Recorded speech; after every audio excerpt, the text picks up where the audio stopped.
Hello friends, Radhe Radhe. চলে এসেছি আরও একটা নতুন ভিডিও নিয়ে।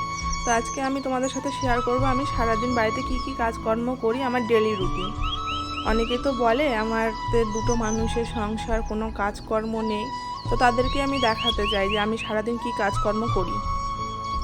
তো চলো দেখতে থাকো।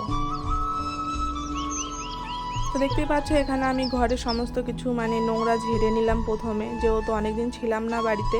তো অনেক ঝুলটুল হয়ে গেছিলো ঘরে, তো সেইগুলোই ভালো মতো ঝেড়ে নিলাম। আর এই রুমটাতে আমাদের সিলিং ফ্যান নেই, সেজন্য আমরা এই ছোটো টেবিল ফ্যানেরই হাওয়া খাই রাত্রে।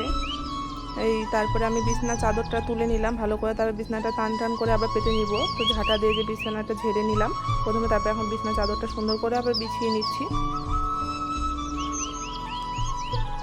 জানি না লোক কেন এইভাবে বলে যে তোদের তো কোনো কাজকর্ম নেই, মনে হয় সবসময় আমরা ঘুমিয়েই কাটাই।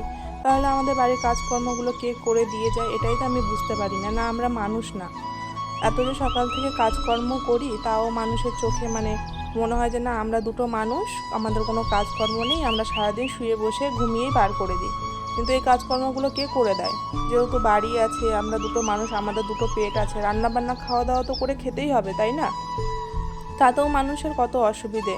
কেউ যদি কোথাও যেতে বলে, যদি না যাই, তো মানুষ কত কথা শোনায়। হ্যাঁ, দুটো মানুষ কি এমন কাজকর্ম বাড়িতে নেই? গরু নেই, ছাগল, তাও দুটো মানুষের কি এমন কাজ যে সারাদিন বলে কাজই শেষ হয় না? তো এইগুলোও তো একটা কাজ, নিজের বাড়িঘর পরিষ্কার পরিচ্ছন্ন রাখা, তারপরে সমস্ত কাজকর্ম গুছিয়ে একটু তো মনে হয় যে তখন একটু রেস্ট নিই। কিন্তু না, মানুষের কত কথা। কিন্তু যখন এই দুটো মানুষ কারো কাছে ছিল, তখন তাদের কাছে তারা বোঝা হয়েছিল।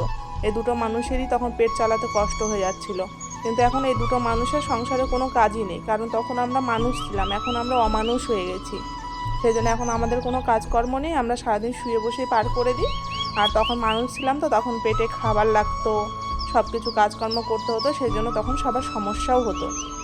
তো দেখতে পাচ্ছ ওদিকে দুটো বেডরুমে ঝুলটুল ঝেড়ে নিয়েছি। এখন চলে এসেছি রান্নাঘরে। একটু লাইটের সমস্যা হচ্ছে, আমি কারণ লাইট জ্বালাতে ভুলে গেছিলাম। আর এই জানলাটা দিয়ে খুব সুন্দর আলো আসছিল। তো এই সবজি টবজিগুলো বাবার বাড়ি থেকে নিয়ে এসেছিলাম। তোমাদের দাদাভাই কালকে রাত্রে মিষ্টি নিয়ে এসেছিলো, তো সেটাও মা দিয়ে দিয়েছিল। তো এদিকে তোমাদের দাদাভাই গ্যাস ফুরিয়ে গেছিলো, সেটাই নিতে গেছিলো। তো এসে হাত মুখ ধুলো, আর আমি বলেছিলাম কাপড় কাচতে হবে, সেই জন্য সার্ফ নিয়ে আসবা। তোমাদের দাদাভাই কিছু কাপড় চাপড় কিছুদিন থেকে জমেছিল, তো আমি পুরোটা ঘরটা ভালো করে ঝাড় দিয়ে করে নিলাম, ঝাড় দিয়ে নিয়েছি। এখন এই সার্ফটা নিয়ে এসেছে, সার্ফটা কৌটাতে ঢেলে নিলাম। আর এই যে এখানে কাপড় চোপড়, তোমাদের দাদাভাই কিছু কাপড় চোপড় কয়েকদিন থেকে জমেছিল, সেটাই এখন ভিজিয়ে রাখলাম। এগুলো পরে স্নান করার সময় কেচে দিব। জানি না মানুষের কেন এত সমস্যা। কেউ কেউ তো আবার বলে, যখন বলি যে হ্যাঁ বাড়িতে তো কাজ আছে, এটা সেটা, যখন কাজের কথা বলি, তখন বলে যে দুটো মানুষের রান্না বান্নাও কি আবার কোনো কাজ? কেন, দুটো মানুষের রান্না বান্না করতে কি সময় লাগে না? দুটো মানুষের রান্না বান্না করতে যতটা সময় লাগে, পাঁচটা মানুষের রান্না করতে ঠিক ততটাই সময় লাগে। ওই এমনভাবে তারা তখন বলে যে না আমরা তো মনে হচ্ছে যেন হাওয়া বাতাস খেয়ে পেট ভরে দিই, আমাদের কোনো সময়ই লাগে না, আমরা সবসময় ঘরে শুয়ে বসে থাকি।